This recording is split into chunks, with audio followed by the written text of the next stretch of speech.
Understanding the rationale behind our chosen title is crucial, as it holds various interpretations. In our film's context, confession overrides its conventional definitions.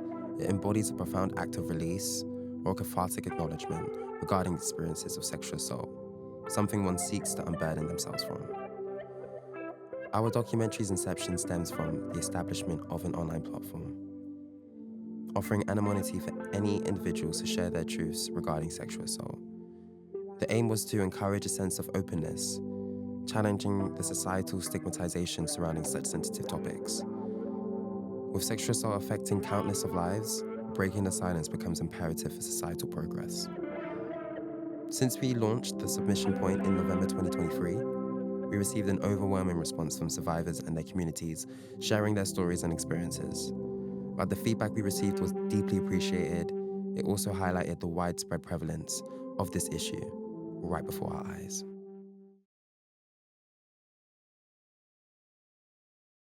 My name's Meg.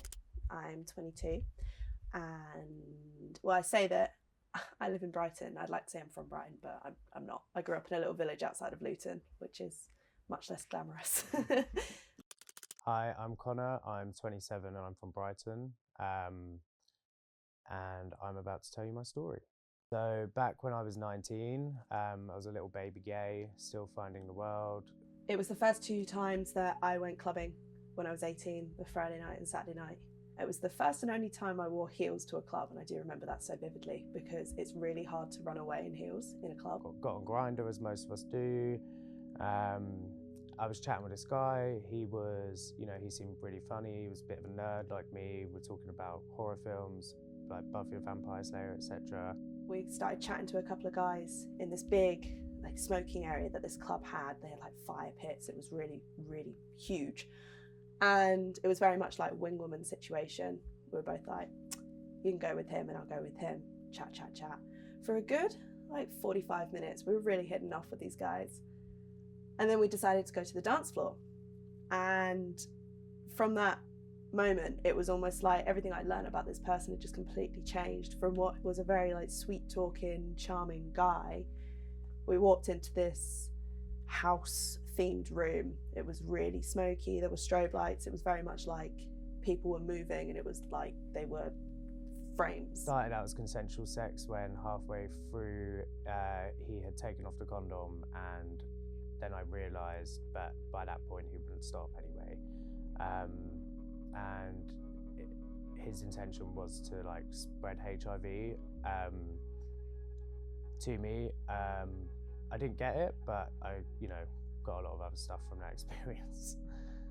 And this guy suddenly pinned me up against the wall with his hand and strangled me. And he kissed me so hard and bit down that he broke through the skin of my lip, and it bled and it bruised.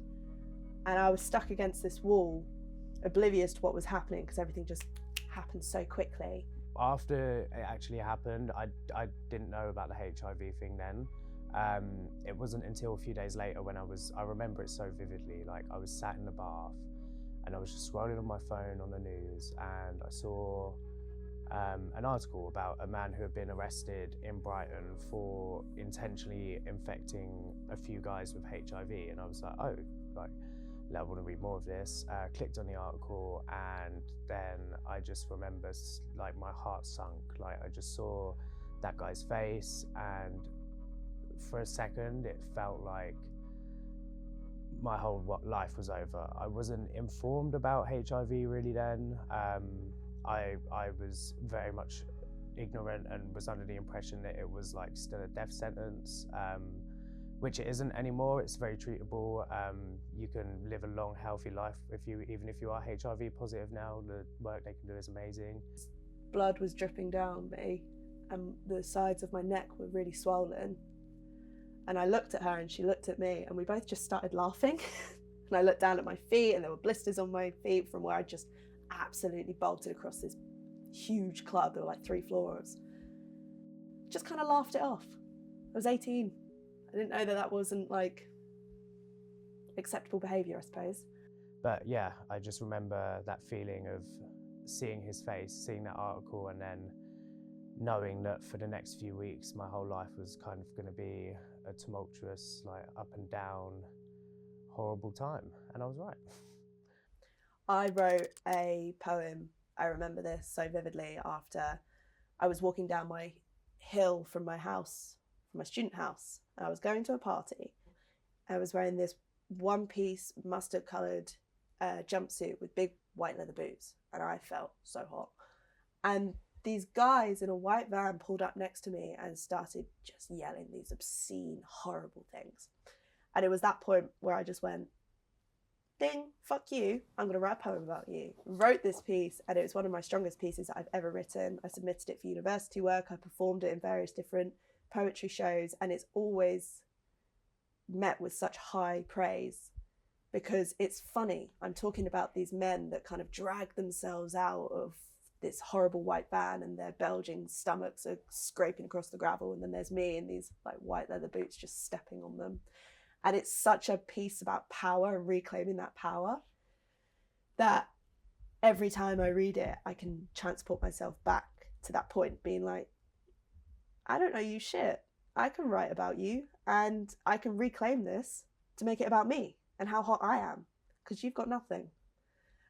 That in itself is an example of pieces that I've written where it's completely changed my perspective on a really unpleasant encounter like that. I definitely use it as a positive coping mechanism.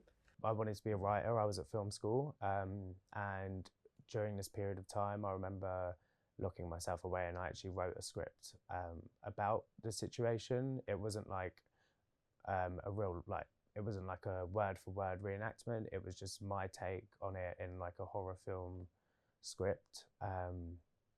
Yeah, and I think that really helped. I got the words out kind of how I needed to. I got to portray him as the monster he is. And I remember being at work, and I ended up having a panic attack on shift because one of the staff members, she didn't know anything, bless her, but she just like ran up to me and was like, oh my God, did you hear about this? And like showed me it on her phone, and I was like, oh, it's crazy. Like, there's always going to be little triggers, or big triggers, but I know that it doesn't last forever.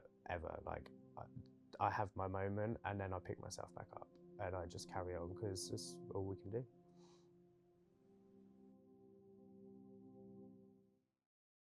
My name's Loki Gray. I am, amongst many things, I'm a clinical sexologist and sex and relationships therapist. So that covers a huge spectrum of issues. So obviously any issues relating directly to sex, sexuality, the body, relationships, and obviously sexual traumas and sort of problematic sexual experiences as well. Do you know, I think it's really important to, when we go through a traumatic experience, it can trigger a sort of cascading effect in our psychology of, you know, traumatic memories, anxiety, depression, as you've said. All of those experiences are full body experiences, so they can be really overwhelming and really compelling. And it can be very difficult, or moreover, it can be very easy to get quite lost in that experience. Psychologically and emotionally, and after a sexual assault, physically as well, to some degree. I mean, the first thing I'm going to say is seek professional help, of course. Something like that is an enormous event and an enormous trauma. But I think in terms of what people can do and can support themselves through that, it's to move to a place where this is something that happened to me, rather than the overwhelming, this is my experience and I can't separate myself from it. Because when we start to separate ourselves from what happened, even if it's just a tiny bit, even if it's just for the space of a breath, it gives, in that space lives a little bit more of autonomy, a little bit of space where we can kind of start to navigate ourselves rather than just being swept away by this experience and the consequences. And experiences that come after the event itself. So I think if you can start to move to a place where, you know, this thing happened to me, and also I am experiencing anxiety, I am experiencing depression, I'm experiencing triggers. There's just a little bit of breathing room there. And as I say, kind of in that space, be able to say, what do I need? Where can I go? Who can I speak to? What can I do to help myself? Coming back from, a significant sexual trauma is a delicate road. Take your time. Go easy on yourself. Try to create some space. As always, seek professional help. Seek somebody who can work with you or work with you and your partners to navigate that.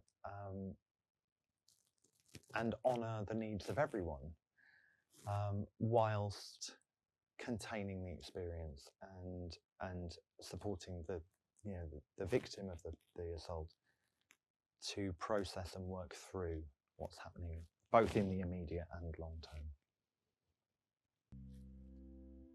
When you look at the facts and statistics regarding sexual assault, you can really see how many people are affected. 1 in 4 women have been raped or sexually assaulted as an adult. 1 in 6 children have been sexually assaulted, and 1 in 18 men have been raped or sexually assaulted as an adult. But who carries out these rapes and other sexual offences? It might not be who you think. 1 in 2 rapes against women are carried out by their partner or ex-partner. 91% of people prosecuted for sexual offences are men, aged 18 and above. And 6 in 7 rapes against women are carried out by someone that they know. Only 2 in 100 rapes recorded by police between October 2022 and September 2023 resulted in someone being charged that same year, let alone convicted.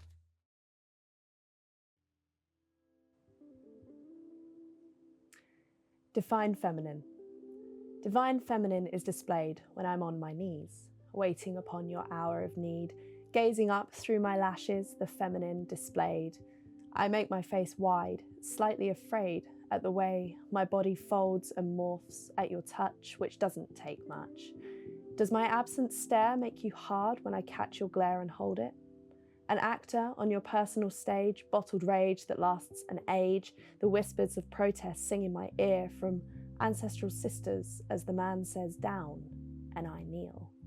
This is an escape from the anger I feel in the light of day. I admit it's not very feminist of me. On the contrary, I am a walking erotic desire, tall and blonde and powerful in white leather boots. Men beg to be stepped on. They fall out of their stained vans, gluttonous bellies scraping the pavement as they crawl towards my feet. And that's the puzzle. Which one is me, really? Define feminine.